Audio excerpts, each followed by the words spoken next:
សួស្តីបងប្អូនទាំងអស់គ្នាថ្ងៃនេះផងដែរខ្ញុំមានប្រធានបទមួយដើម្បីធ្វើការចែករំលែកទៅកាន់បងប្អូននោះគឺការប្រើប្រាស់ប្រព័ន្ធបច្ចេកវិទ្យាទំនើបទៅខាងក្នុងវិស័យដឹកជញ្ជូនដូចតែបងប្អូនបានដឹងថាមួយរយៈចុងក្រោយនេះមានក្រុមហ៊ុនដឹកជញ្ជូនជាច្រើនបានបង្កើតឡើងថ្មីៗនៅក្នុងប្រទេសកម្ពុជារបស់យើងតែក្រុមហ៊ុនដឹកជញ្ជូនមួយចំនួនមានការរីកចម្រើនខ្លាំង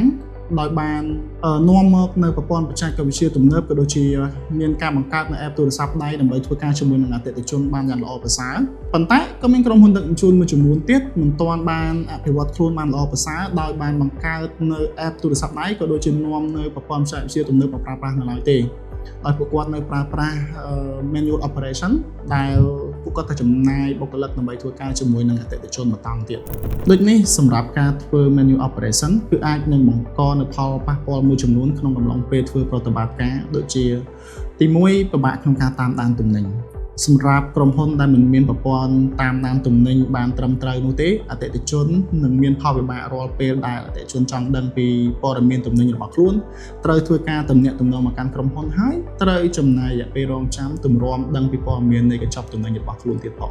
ចំណុចទី2គឺសុវត្ថិភាពនៅក្នុងការទូទាត់សាច់ប្រាក់ត្រង់ចំណុចនេះអ្នកដែលរងផលប៉ះពាល់គឺមានទាំងក្រុមហ៊ុននិងអតិថិជនសម្រាប់ក្រុមហ៊ុនអាចនឹងមានការព្យាយាមធ្វើការកេងបន្លំពីសំណាក់ជនខិលខូចចំពោះអតិថិជនវិញផលវិបាកគឺពេលដែលបញ្ចូលសាច់ប្រាក់ក៏ដូចជាពេលធ្វើការស្នើសុំដកសាច់ប្រាក់វិញអតិថិជនត្រូវចំណាយរយៈពេលរងចាំយូរទី3អាចនឹងមានការហែកយកព័ត៌មានអ្នកប្រើប្រាស់ពីសំណាក់ជនអនាមិកសម្រាប់ក្រុមហ៊ុនមួយចំនួនដែលមិនមានប្រព័ន្ធការពារសុវត្ថិភាពបានល្អប្រសើរទេហើយពួកគាត់បានអនុវត្តនៅ manual operation ដោយតែបងប្អូនបានធ្វើការជាមួយគាត់នៅខាងក្នុង group Facebook ឬ group Telegram ក្តីអាចនឹងមានភាពងាយស្រួលដល់ជនអនាមិកក្នុងការ hack យកព័ត៌មានរបស់បងប្អូនមែនទែនដោយដែលបងប្អូនបានដឹងហើយថាបច្ចុប្បន្នទាំង Facebook ទាំង Telegram មានការ hack ជារៀងរាល់ថ្ងៃឥឡូវនេះខ្ញុំសូមធ្វើការណែនាំនៅក្រុមហ៊ុនដឹកជញ្ជូនមួយនោះគឺយ៉ាងស៊ីបឆេះដែលក្រុមហ៊ុនមាននៅប្រព័ន្ធប្រតិបត្តិការក៏ដូចជា app ទូរស័ព្ទដៃដើម្បីឲ្យអតិថិជនប្រើប្រាស់មានភាពងាយស្រួលធានានៅសុវត្ថិភាពក្នុងការទូទាត់សាច់ប្រាក់និងអាចតាមដានទំនិញបានគ្រប់ពេលវេលាដែលអតិថិជនចង់ដឹងហើយជាពិសេសបំផុតគឺក្រុមហ៊ុនរបស់យើងបង្កើតឡើងដោយកូនខ្មែរ